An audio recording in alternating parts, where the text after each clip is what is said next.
তোমরা শোনো গো মন দিয়া, মদিনাতে কাঁদেন নবী উম্মতের লাগিয়া। তোমরা শোনো গো মন দিয়া, মদিনাতে কাঁদেন নবী উম্মতের লাগিয়া। বনের পাখি হইলে আমি, বনের পাখি হইলে আমি যাইতাম উড়ান দিয়া। তোমরা শোনো গো মন দিয়া, মদিনাতে কাঁদেন নবী উম্মতের লাগিয়া। তোমরা শোনো গো মন দিয়া, মদিনাতে কাঁদেন নবী উম্মতের লাগিয়া। ওয়েশ কুরনি নবী পাইল, ওয়েশ কুরনি নবী পাইল, দন্দন শহীদ করিয়া।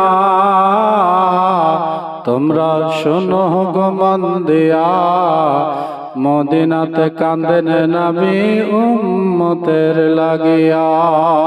তোমরা শোনো গো মন দিয়া, মদিনাতে কাঁদেন নবী উম্মতের লাগিয়া। আবু বকর নবী পাইল, আবু বকর নবী পাইল, সর্পের দংশন খাইয়া। তোমরা শোনো গো মন দিয়া, মদিনাতে কাঁদেন নবী উম্মতের লাগিয়া। তোমরা শোনো গো মন দিয়া, মদিনাতে কাঁদেন নবী উম্মতের লাগিয়া। আল্লাহ পাক পবিত্র পাক কালামুল্লাহ শরীফের মধ্যে ইরশাদ করেন, মুহাম্মাদুর রাসূলুল্লাহ,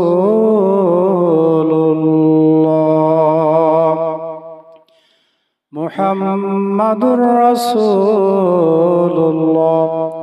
আল্লাহ বলেন, মুহাম্মদ আমার রাসূল, আমার হাবিব, আমার আপনার নবী মুস্তাফা সাল্লাল্লাহু আলাইহি ওয়াসাল্লাম। তিনি কালেমার দাওয়াত দিয়েছেন, কাফেরদের কাছে গিয়ে দ্বীন ইসলামের দাওয়াত দিয়েছেন। আমার আপনার নবী কেন দাওয়াত দিলেন? আমার আপনার নবী মুস্তাফা সাল্লাল্লাহু আলাইহি ওয়াসাল্লামকে কাফের মুশরিকগণ এসে, ওই জামানার কাফেররা বলল, মুহাম্মদ ইবনে আব্দুল্লাহ, উতবা, শাইবা, এরা হলো কাফের। আমার আপনার নবীর কাছে আসলো, বলে, মুহাম্মদ আপনি কালেমাটা ছেড়ে দেন, আপনি কালেমা বাদ দিয়ে দেন। এই কালেমা যদি আপনি ছেড়ে দেন, আপনি যা চাইবেন আমরা তাই দিব। আপনি যদি মক্কার সরদারি চান, আমরা সরদারি দিব। আপনি যদি ধন দৌলত চান, আপনাকে ধন দৌলত দেওয়া হবে। আপনি সুন্দরী নারী চাইলে নারী দেওয়া হবে। আমার আপনার নবী বলেন, শোনো, আমি তোমাদের কাছে ধন দৌলত চাই না, আমি নারী চাই না, আমি টাকা পয়সা চাই না। আল্লাহ পাক আমাকে প্রেরণ করেছেন, আল্লাহ পাক আমাকে দুনিয়ায় পাঠিয়েছেন। কেন পাঠালেন? আল্লাহ পাক আমাকে কালেমার দাওয়াত দেওয়ার জন্য পাঠিয়েছেন। বলুন সুবহানাল্লাহ। এই কালেমার এত পাওয়ার, লা ইলাহা ইল্লাল্লাহু মুহাম্মাদুর রাসূলুল্লাহ। এই কালেমা যদি কেউ মোহাব্বত নিয়ে, বিশ্বাসের সহিত, ইয়াকিনের সহিত পড়ে নাই, ঈমানদার হয়ে যায়, সমস্ত জীবনের গুনাহ যত কিছু করেছিল আল্লাহ পাক ক্ষমা করে দেন। বলুন সুবহানাল্লাহ। এই জন্য আমাদের দেশে দেখবেন একটা জিনিস আছে, প্রত্যেক দিন আসর নামাজের পরে মসজিদে ফজর পরে কালেমা তৈয়বা পাঠ করা হয়। তো কালেমাটা কেন পড়া হয় আমরা কি জানি? আমরা দোয়া করি আসর পরে, আবার 3 বার কালেমা পড়ে তারপরে আমরা দোয়া করি। এটা কেন করে? আমি আমার সাধ্য মতে, আমার জানা মতে আমি আমার চাচাদেরকে কয়েকজনকে জিজ্ঞেস করেছিলাম।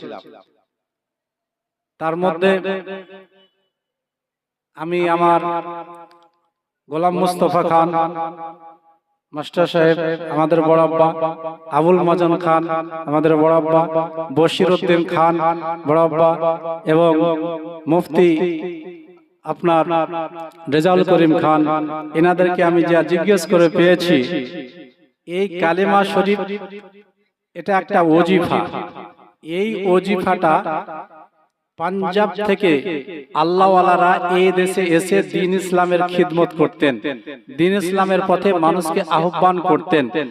এই জন্য এই কালেমা বললেন, শোনো বাবা, এই কালেমার এত পাওয়ার, তো আমরা তো সময় পাই না, তো কমসে কম প্রত্যেক দিন ফরজ নামাজ পড়ে, আসর পড়ে, বেশি নয় মাত্র 3 বার, সময়ও লাগবে না, তাড়াতাড়ি হয়ে যাবে। এই ওজিফাটা আমাদের প্রত্যেকটা এই এলাকাতে পাঞ্জাবের পীর সাহেব দিয়ে গেছেন, এই জন্য এটা এখন পর্যন্ত চালু আছে।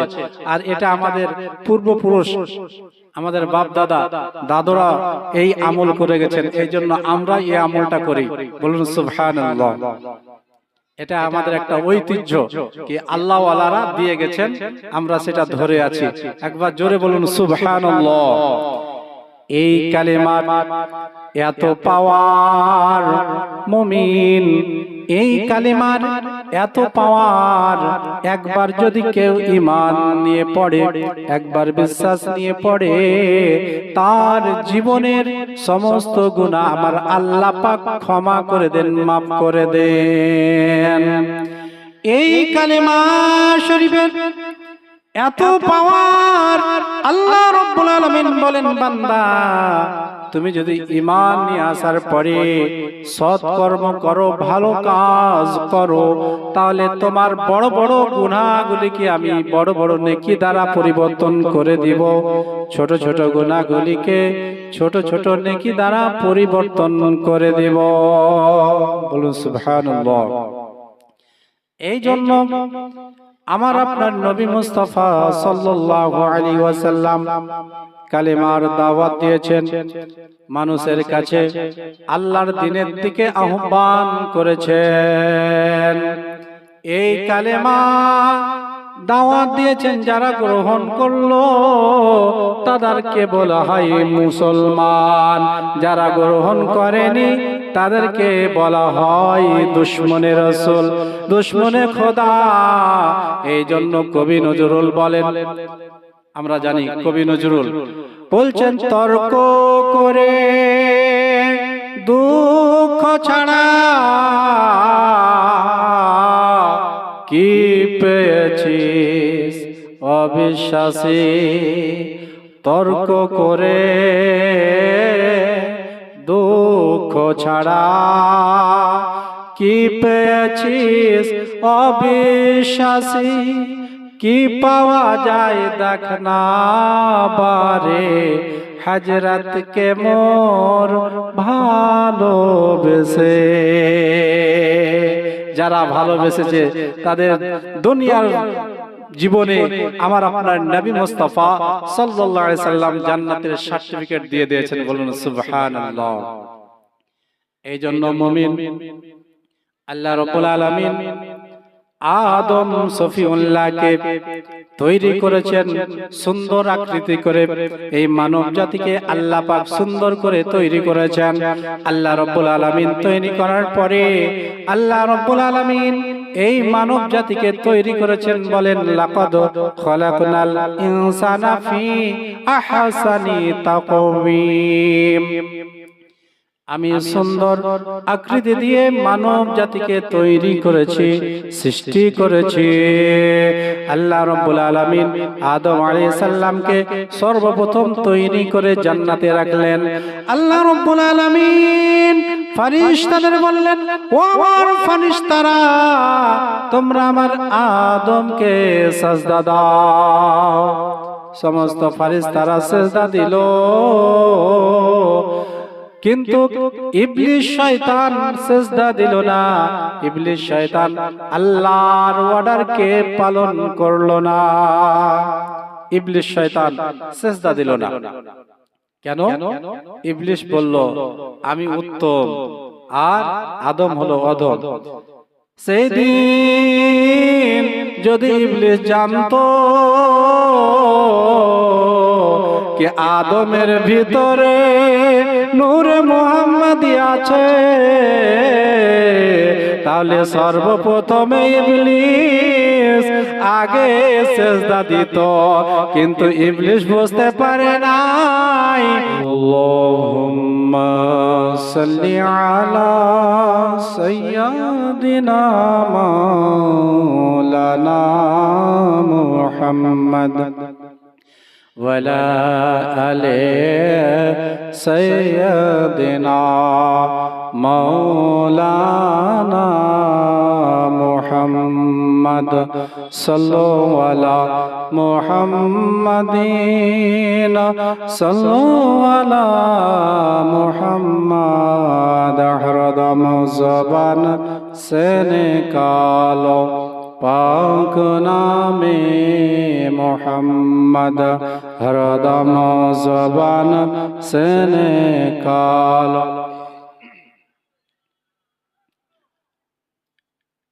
जन्म निये कोची शिशुके आमन सजदाते जाए बोलो गो सुनते चाय दो जहानेर बादशाह सेजे के एलो रे धराए बोलो गो सुनते चाय। आदम नबीर आता जे दिन केंदे खुदा के जानाई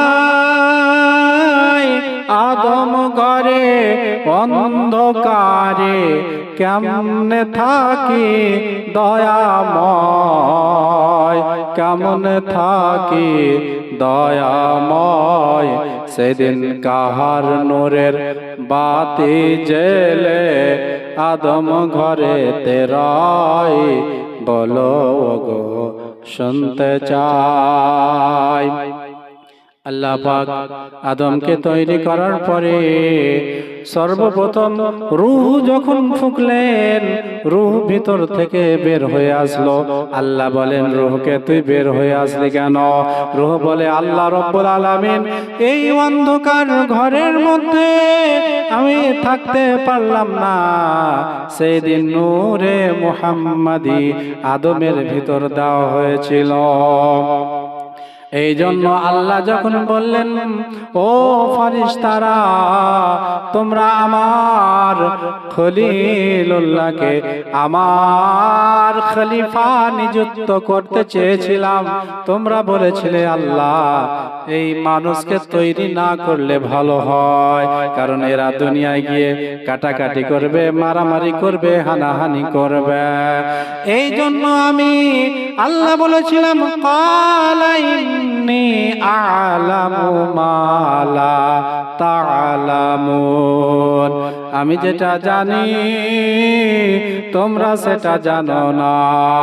আল্লাহ পাক এই জন্য বলেছিলেন ও ফেরেশতারা তোমাদের ভুলটা স্বীকার হয়ে যাবে, আর আমার আদমদের যে সম্মান তোমরা করলে এই কথাটার সমান হয়ে যাবে, ভুল স্বীকার হয়ে যাবে। এই জন্য আল্লাহ বললেন আদমকে সিজদা করো, সবাই সিজদা করলো, ইবলিস সিজদা করলো না। ফাসাজাদু ইল্লা ইবলিস, ইবলিস সিজদা করলো না। ইবলিস বলল আল্লাহ আমি উত্তম আগুন থেকে তৈরি করেছো, আমার সম্মান ঊর্ধ্বে মাটি নিচের দিকে দিকে থেকে যায়, আমি মাটির চাইতে উঠতে। কিন্তু সেই দিন আজাজিল যদি জানতো ওই আদমের ভিতরে নূরে মুহাম্মাদি আছে, আদমের সেকেমে নূরে মুহাম্মাদি আছে, তাহলে সর্বপ্রথমে আজাজিলি আগে সিজদা করত। আল্লাহ বলেন, ও আজাজিল, তুই নূরে মুহাম্মাদের অসম্মান করেছিস, আমার হুকুম পালন করিস নাই, এই রকম আমি তোকে লানতের তক দিলাম, তোকে আমার দরবারে থাকার আর দরকার নাই। বলুন সুবহানাল্লাহ। এই জন্য কবি বলেন, সেদিন কাহার নূরের বাতি জেলে আদম ঘরেতে রয়, বলো গো শুনতে চায় দোজাহানের বাদশাহ সেজে কে এলো রে এ ধরায়, বলো গো শুনতে চায় জন্ম নিয়ে কচি শিশু কে এমন সাজদাতে যায়, বলো গো শুনতে চায়। আল্লাহ পাক আদমকে সুন্দর করে তৈরি করেছেন, সুন্দর আকৃতি দিয়েছেন। আল্লাহ আদমকে জান্নাতে দিতে চান, কিন্তু আদম সন্তান যদি জান্নাতে না গিয়ে আপনার সুবহানাল্লাহ জাহান্নামের পথে চলে, তাকে শয়তানের সঙ্গে জাহান্নামে দিয়ে দেওয়া হবে। যেমন আমাদের এই গ্রাম থেকে বের হয়ে একটা রাস্তা যাবে আপনার জিয়াগঞ্জ, আর একটা ঘুরে যাবে ইসাপুর দিয়ে। এখন আল্লাহ পাক প্রত্যেকটা জিনিস দুটা দুটা দিয়েছেন। আল্লাহ রাব্বুল আলামিন বলেন, আমি জোড়া জোড়া করে তৈরি করলাম, জোড়া জোড়া করে আমি পাঠালাম। আল্লাহ দিন দিয়েছেন তিনি কর্ম করার জন্য, রাত্রি দিয়েছেন আরাম করার জন্য। আল্লাহ পাক স্বামী দিয়েছেন, স্ত্রী দিয়েছেন, অর্থাৎ পুরুষ ও নারী আল্লাহ দিয়েছেন। আল্লাহ রাব্বুল আলামিন একটা নেক রাস্তা দিয়েছেন, একটা হলো জাহান্নামের রাস্তা দিয়েছেন। আল্লাহ পাক বলে দিয়েছেন, এই রাস্তায় যদি তুমি চলো তোমার ঠিকানা জান্নাতে হবে, এই রাস্তায় যদি তুমি যাও তাহলে তোমাকে জাহান্নামে দিয়ে দেওয়া হবে। আল্লাহ পাক কোরআন কারীমের মধ্যে স্পষ্ট বলে দিয়েছেন। এই জন্য আল্লাহ রাব্বুল আলামিন জানিয়ে দিয়েছেন, শোনো বান্দা, তোমরা কার পথে চলবে, কোন রাস্তায় চললে তুমি জান্নাতে যেতে পারবে, কোন রাস্তায় চললে তুমি জান্নাতে পৌঁছে যাবে, কি কাজ করলে তুমি জান্নাতে যেতে পারবে, কি কর্ম করলে জান্নাতে যেতে পারবে, আমার আল্লাহ পাক জানায়া দিলেন, শোনো বান্দা, তুমি যদি ইহদিনাস সিরাতাল মুস্তাকিম, আমরা আল্লাহর কাছে বলি, আল্লাহ তুমি ওই সিধা রাস্তায় আমাদেরকে প্রচালিত করো, সিরাতাল্লাযিনা আনআমতা আলাইহিম, যেই পথে চললে তুমি ইনাম দাও, তুমি পুরস্কার করো, গায়রিল মাগদুবি আলাইহিম ওয়ালাদ-দাল্লিন, সেই পথে নয় যেই পথে চললে তুমি নারাজ হয়ে যাও, তোমার অভিশাপ নেমে আছে, সেই পথে নয়। এখন কোরআন কারীমকে যদি জিজ্ঞাসা করা হয়, ও কোরআন বলো ইহদিনাস সিরাতাল মুস্তাকিম পথটা কি, আল্লাহ রাব্বুল আলামিন বলেন, আমি ইনাম দিয়েছি, পুরস্কার দিয়েছি। আল্লাহ রাব্বুল আলামিন যারা ভালো কাজ করবে, ওয়াতিউল্লাহ ওয়াতিউর রাসূল, যারা আল্লাহ ও রাসূলের ইতাআত করবে তাদেরকে জান্নাতে দেওয়া হবে। আর তাদেরকে সঙ্গী বানিয়ে দিবেন কার, মিনান নাবিয়িনা ওয়াস সিদ্দিকিনা ওয়াশ শুহাদাই ওয়াস সালিহিন, যারা ভালো কর্ম করবে, সৎ কাজ করবে, সৎ আমল করবে, তাদেরকে নবীদের সঙ্গী বানায়া দেওয়া হবে, তাদেরকে সিদ্দিকিনদের সঙ্গী বানায়া দেওয়া হবে, তাদেরকে সলিহিন বান্দাদের সঙ্গী বানায়া দেওয়া হবে, তাদেরকে শুহাদাদের সঙ্গী বানায় দেওয়া হবে। আর আল্লাহ রাব্বুল আলামিন অন্য জায়গায় বলেন, ও আমার ঈমানদার বিশ্বাসী বান্দারা তোমরা শোনো, ইন্নাল্লাযীনা আমানু ওয়া আমিলুস সলিহাত, তোমরা ঈমান নিয়ে আসার পরে ভালো কাজ করো, সৎ কাজ করো। তোমরা যদি ভালো কর্ম করো, সৎ কাজ করো, আমার আল্লাহ বলেন উলাইকা হুম খায়রুল বারিয়া, তোমরা এই সৃষ্টির মধ্যে শ্রেষ্ঠ মানব হয়ে যাবে। কারণ আল্লাহ চান কিভাবে বান্দাকে জান্নাতে দেব। এই আমরা কবরস্থানে আছি, এই মাটি দেওয়ার একটা হেকায়াত আপনাদেরকে শোনাবো। তো একবার মোহাব্বত নিয়ে দরুদ শরীফ পড়ুন। আল্লাহুম্মা সাল্লি আলা সাইয়্যিদিনা মাওলানা মুহাম্মদ ওয়া আলা আলি সাইয়্যিদিনা মাওলানা মুহাম্মদ।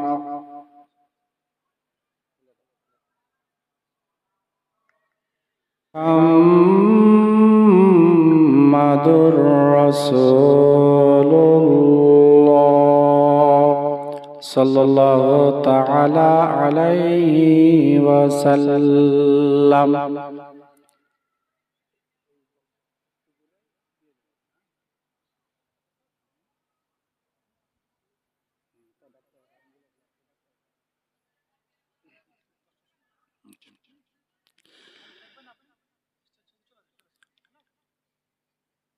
আল্লাহ রাব্বুল আলামিন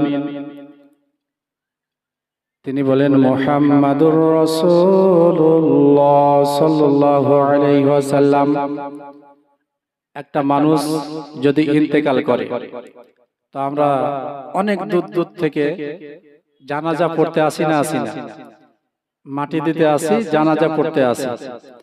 এখন আমাদের তো কষ্ট হয় আসতে।